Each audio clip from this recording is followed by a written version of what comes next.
தலைவாறுவதற்கு கூட பள்ளிவாசலிருந்து வெளியே வர மாட்டார். ரசூலுல்லாஹி ஸல்லல்லாஹு அலைஹி வஸல்லம் அவர்கள் தலைவாறுவதற்கு கூட பள்ளிவாசலிருந்து வெளியே வர மாட்டார்கள். அப்படி தலைவாறுவதாக இருந்தால் பள்ளிவாசலை ஒட்டி இருக்கின்ற வீட்டில் தான் பள்ளிவாசல் இருந்தது, வீடு அதற்கு ஒட்டித்தான் இருந்தது. தலையை வீட்டின் பக்கம் அவர்கள் சாய்ப்பார்கள், நான் அவர்களுடைய தலையை வாரி விடுவேன் என்று ஆயிஷா ரலியல்லாஹு தஆலா அவர்கள் அறிவிக்கிறார்கள். இந்த ஹதீஸ் புகாரில் பதிவு செய்யப்பட்டிருக்கிறது. எனவே இந்த காரணத்தை கொண்டும் இறுதிக்காக இருப்பவர்கள் பள்ளிவாசலை விட்டு வெளியேறாமல் இருக்க வேண்டும். எதற்கெல்லாம் வெளியேறலாம், வெளியே செல்லலாம், அதற்கும் நமக்கு வழிவகையை செய்து தந்திருக்கிறது. மனதினம் கழிப்பதற்காக அத்தியாவசியம். பள்ளிவாசல் விட்டு வெளியே போய்தான் மனதினம் கழிக்கிறோம், குடிக்கிறது, ஒது செய்கிறது, இது போன்ற காரணத்திற்காக நாம் என்ன செய்யலாம்? ஏத்திக்கா பள்ளிவாசலில் இருக்கின்ற போது வெளியே சென்று கடைபிடிக்க வேண்டிய ஒழுக்க நெறிகள் என்ன அப்படிங்கிறதை பற்றி நான் சிம்பிளா சொல்லிடுறேன். அதையே நீங்கள் படத்தில் எடுத்துக் கொள்ளுங்கள்.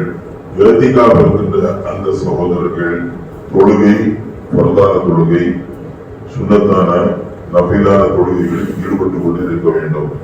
அல்லது அந்த நேரமாக மற்ற நேரத்தில் குர்ஆன் ஓதுவதை நாம் வழக்கமாக கொள்ள வேண்டும். அதுபோக மற்ற நேரங்களில் திக்ர் செய்ய வேண்டும். அதுபோக மீதி இருக்கின்ற நேரத்தில் குர்ஆன் மொழிபெயர்ப்பு இருந்தால் அதை எடுத்து நாம் படிக்கலாம். அந்த நேரம் போக மீதி இருந்தால் ஹதீஸ்களை எடுத்து நாம் படிக்கலாம். அதுவும் போக மீதி நேரம் இருந்தால் அதிகமான ஸலவாத் ஓதலாம், இஸ்திக்ஃபார் செய்யலாம், தௌபா செய்யலாம்.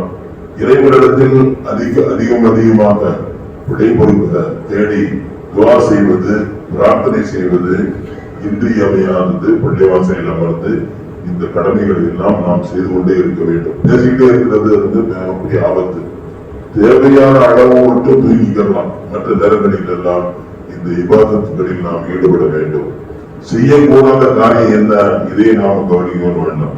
தேவையின்றி பள்ளிவாசல் விட்டு வெளியே போக கூடாது. சும்மா அங்க யாரும் பேசிட்டு இருக்காங்களா, நாமும் போய் பேசுவோம் அப்படின்னு வெளியில போய் உட்காந்துக்கிட்டு நான் தெருவுல நாம் பேசிக்கிட்டு இருந்தோம் அப்படின்னா அது பாதிக்கப்படுத்துறது. ஏத்திக்காமே முடிஞ்சு போயிடும். அதை கவனமா வச்சுக்கணும். அதுல நாம ஓட்ட விட்டோம் அப்படின்னா அந்த ஏத்திக்காவை கருத்துக்கொள்ளா போயிடும்.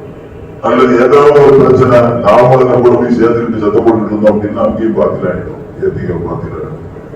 உலக விஷயங்களில் நாம் தேவையில்லாமல் எந்த சச்சரவும் சண்டைகளுக்கும் போவது அல்லது தேவையில்லாத பிரச்சனைகளில் நாம் ஈடுபடுவது தவிர்த்துக் கொள்ள வேண்டும். வெளியே சென்று அமர்ந்துவது பேசுவதையும் தவிர்த்துக் கொள்ள வேண்டும். புகைப்பிடிக்கின்ற பழக்கமுடையவர்கள் கட்டாயமாக நோன்பு திறந்ததற்கு பின்னால் புகைப்பிடித்து விட்டு உள்ளே வருவதையும் தவிர்த்துக் வேண்டும். கட்டாயமா புகைப்பிடிக்க கூடாது.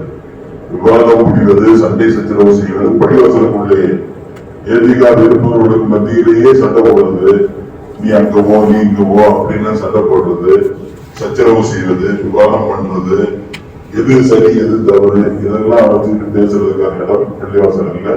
அவரவர் தங்களுடைய விவாதங்களை செய்ய வேண்டும்.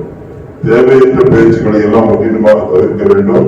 செல்போனை வச்சுக்கிட்டு எல்லாத்தையும் செய்யலாமா அப்படின்னா அதையும் செய்யக்கூடாது.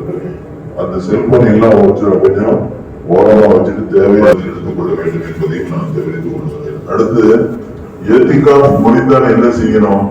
இறைவனிடத்தில் தௌபா செய்யணும். மற்ற நாட்களில் அந்த விடுபட்ட அந்த ஏத்திகாஃபை நோன்பு இருந்து அந்த ஏத்திகாஃபை நிறைவேற்ற வேண்டும். எப்போது தொடங்கணும் ஏத்திகாஃப் அப்படின்னா 21வது நோன்பு, 21வது பிறை பார்த்து, அதாவது 21வது பிறை மகரிப் தொழுகையில இருந்து ஷவ்வால் பிறை காணுகின்ற வரை அந்த ஏத்திகாஃப் 10 நாட்கள் இருக்க வேண்டும். புரிஞ்சுங்களா? 21வது பிறை மகரிப் தொழுகையிலிருந்து ஷவ்வால் பிறை, அதாவது பெருநாள் பிறை பார்க்கின்ற அந்த நேரம் வருகின்ற வரை ஏத்திகாஃபில் இருக்க வேண்டும். ஏத்திகாஃப் இருக்கும் போது கட்டாயமா நோன்பு இருந்துதான் ஏத்திகாஃப் இருக்கணும். நாம் நோன்பு வைக்கிற இருந்தால் ஏத்திகாஃப் இருக்கலாமா? அதெல்லாம் ஏத்திகாஃப் இருக்க முடியாது. ரமலான் மாதத்துல நோன்பு வச்சுக்கிட்டு தான் செய்யணும், ஏத்திகாஃப் இருக்கணும். நோன்பு இல்லாமலே ஏத்திகாஃப் இருக்க முடியாது. இங்க வச்சுக்கிட்டே சாப்பிட்டு, இங்க வச்சு 3 நேரம் சாப்பிட்டு இங்க வச்சுக்கிட்டு ஏத்திகாஃப் இருக்க போறதுன்னா அது ஏத்திகாஃப் இல்லை. அது வீட்டுல வச்சுக்கிட்டே உட்காந்துக்கலாம்.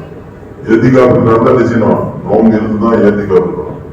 10 நாட்கள் இல்லாட்டா 21, 23, 25, 27 ஏதாவது ஒரு நாட்கள் என்ன செய்யலாம்?